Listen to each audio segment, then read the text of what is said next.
राजस्थान का अजय मेरू शहर, जिसको अजमेर के नाम से आजकल जानते हैं, इस शहर की स्थापना महाराजा अजयपाल सिंह जी ने की थी, या अजयपाल बाबा भी कहते हैं उनको। उनका यहाँ एक बहुत सुंदर सा स्थान भी है, वो हम आपको बताएंगे। लेकिन आज हम जिस स्थान पर खड़े हैं, जो स्थान इस शहर को खास बनाता है, या यूँ कहें कि जिस स्थान ने शहर को जल संरक्षण का एक बहुत बड़ा सूत्र दिया, उस अना सागर झील के किनारे, या उस अना सागर झील को आपको हम बताएंगे। ये यहाँ की खूबसूरती, इस शहर की चारों तरफ पहाड़ियाँ, और इस चारों तरफ पहाड़ियों का पानी इस झील में इकट्ठा होता है, और ये एक बहुत बड़ी योजना रही होगी इस अना सागर झील की। यहाँ हम एक देख रहे हैं, आधुनिकीकरण हुआ है। चौपाटी को स्वच्छ रखें, पेड़ पौधों को नहीं तोड़ें, खाने पीने की सामग्री अंदर नहीं ले जाएं। स्वाभाविक रूप से नगर निगम इस व्यवस्था को देखता है। अना सागर चौपाटी, जहाँ लोग मन को शांत करने आते हैं, जहाँ लोग पहुँचते हैं, ऐसा स्थान जहाँ लोग आकर शांति से बैठते हैं।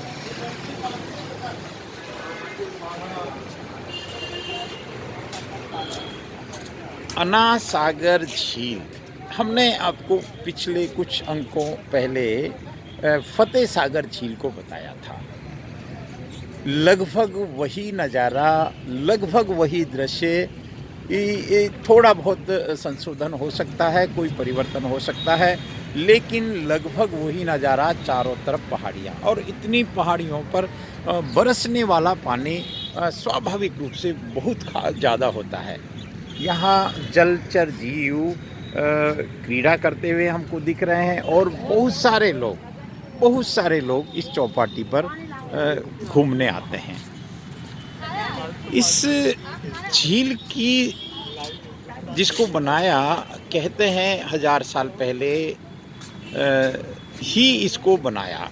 यहाँ अर्णोराज नाम के राजा हैं, उन्होंने इस स्थापना भी की। हालांकि अजय पाल जी का भी नाम आता है, उनको एक बाबा के रूप में लोग पूजते हैं, लोक देवता के रूप में।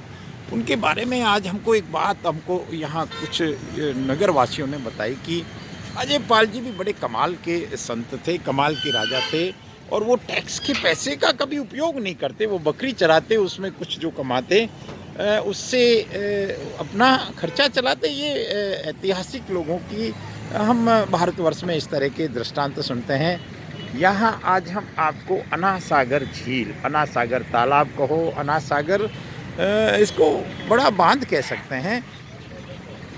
पूरे शहर चारों तरफ बसावट, और उस बसावट के बीच में ये खूबसूरत तालाब। इस तालाब के साथ कई चर्चाएं जोड़ी जा सकती है। हम देख सकते हैं चारों तरफ की खूबसूरती देखने लायक है। बीच में एक टापू भी है, जहां लोग नावों से पहुंचते हैं। कई पक्षों पे बात हो सकती है। एक पक्ष हम ये भी ज़रूर कहेंगे कि ये शहर, जिसकी आबादी 10 लाख है, ऐसा यहाँ के जानकार बताते हैं, 10 लाख आबादी वाले शहर की गंदगी भी इस तालाब में जाती है। ये इस तालाब का सबसे चिंता का विषय है। मैं जिस स्थान पर खड़ा हूँ, वो स्थान एक शहर का नाला है। बताने में डर भी लग रहा है, चिंता भी हो रही है कि शहर की गंदगी अगर जलाशय में जाती है, शहर के सरोवर में जाती है, और आज के युग में जाती है।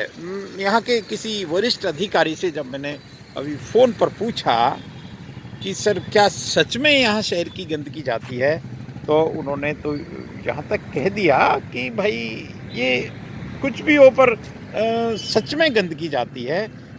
यहाँ के शहरवासी कुछ ऐसा भी कह देते हैं कि ये शहर की गंदगी का तालाब है। लेकिन जो भी है, ये पानी जल संरक्षण तो करता है। इसका पानी भले सीधे रूप में पीने के प्रयोग में नहीं आता, लेकिन जल संरक्षण करता है। ये पानी ज़मीन में पानी के स्तर को बढ़ाता है। यहाँ जलचर आनंद ले रहे हैं, बहुत सारे पानी के जीव। लेकिन ये इस तरह के कई नाले इस तालाब में, इस अना सागर झील में गिरते हैं। आप देखिए, बहुत खूबसूरत है जल के किनारे रहना, जल के का आनंद लेना। ये एक आनंद का ही विषय है। ये हमारे वर्तमान में अजमेर में मनोरंजन का सबसे बेहतरीन साधन के रूप में भी है। ये देखिए, ये तो बहुत खूबसूरत नज़ारा कि किस तरह से आकाश में ही भोजन को लपक रहे हैं ये पक्षी। और ये पक्षी लोग आनंद लेते हैं इस तरह का। ये यहाँ की एक हम लोक संस्कृति को भी देख सकते हैं। ये इस तरह से गाते हुए चल रहे हैं। अना सागर झील अजमेर का, या अजय मेरू जिसको हम कह रहे हैं, उसका एक ऐसा स्थान है जिस पर लोग आते हैं, या यूँ कहें कि हमेशा एक जमघट लगा रहता है। यहाँ हम इस पक्षियों की इस खूबसूरती को ज़रूर मैं थोड़ी सी नज़दीक से दिखा दूँ आपको कि ये किस तरह से क्रीड़ा कर रहे हैं। जल क्रीड़ा इसी को कहते हैं। इनके हालांकि थोड़ा गंदा पानी है, पर उसमें भी ये खुश हैं। अब इसमें एक बात और, यहाँ चूँकि अजमेर है, संभाग है, तो और टेक्नोलॉजी है। सबसे बड़ी बात है कि यहाँ सीवरेज का प्लांट भी लगा हुआ है। उसके बावजूद भी अगर शहर की गंदगी सीधी इसमें जाती है तो इसमें संशोधन तो होना चाहिए साहब। देवनगरी के देव दर्शन सिरोही टेम्पल्स एक विरासतों की बात करता है, हमेशा राजस्थान की, भारत की विरासतों की बात करता है। हालांकि यात्रा की शुरुआत सिरोही से हुई है, इसलिए इस चैनल का नाम हमने सिरोही टेम्पल्स रखा है। लेकिन ये चैनल जहाँ जहाँ जाता है, जिस शहर में जाता है, या जिस शहर में जाएगा, ये जिम्मेदारी के साथ उस शहर को इस चैनल के माध्यम से बताएगा। ये बिल्कुल सच्चाई है। यहाँ ये पास में सड़क है, जो मार्ग है। यहाँ के बारे में एक बात हमने और अभी हमको बताई थी। इस अजमेर में दरगाह है, जो बड़ी दरगाह है, जहाँ पूरे संसार से लोग आते हैं।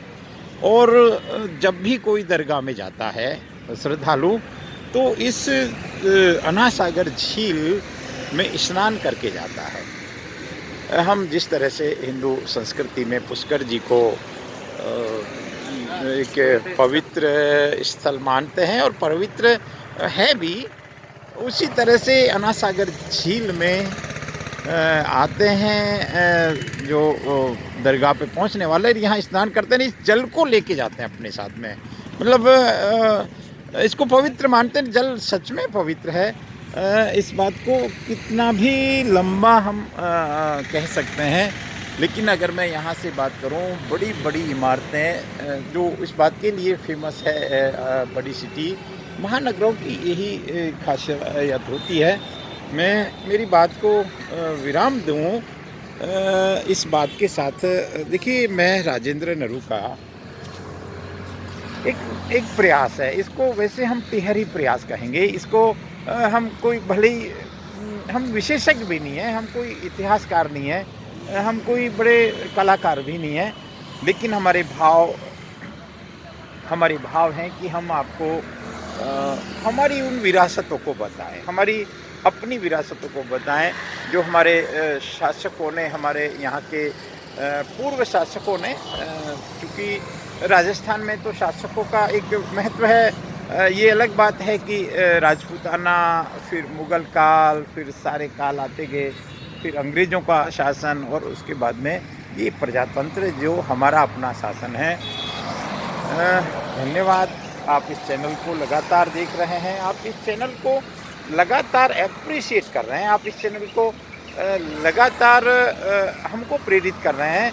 तो हमारे अंदर एक नई ऊर्जा का संचार होता है। जिस तरह के आपके कमेंट्स आते हैं, मैं मेरी बात को विराम देता हूँ। इस पक्षियों की जल क्रीड़ा को आप देखें। इस अना सागर जो बहुत विशाल है, कई फुट पानी है, और इसको देखें। लेकिन एक चिंतन हमारे जिम्मेदार लोग ज़रूर करें, और पॉसिबल है। हमने हालांकि उदयपुर की फतेह सागर झील में एक बूंद गंदा पानी नहीं आता, लेकिन यहाँ कई गंदे नाले गिरते हैं, यहाँ के जानकार बताते हैं।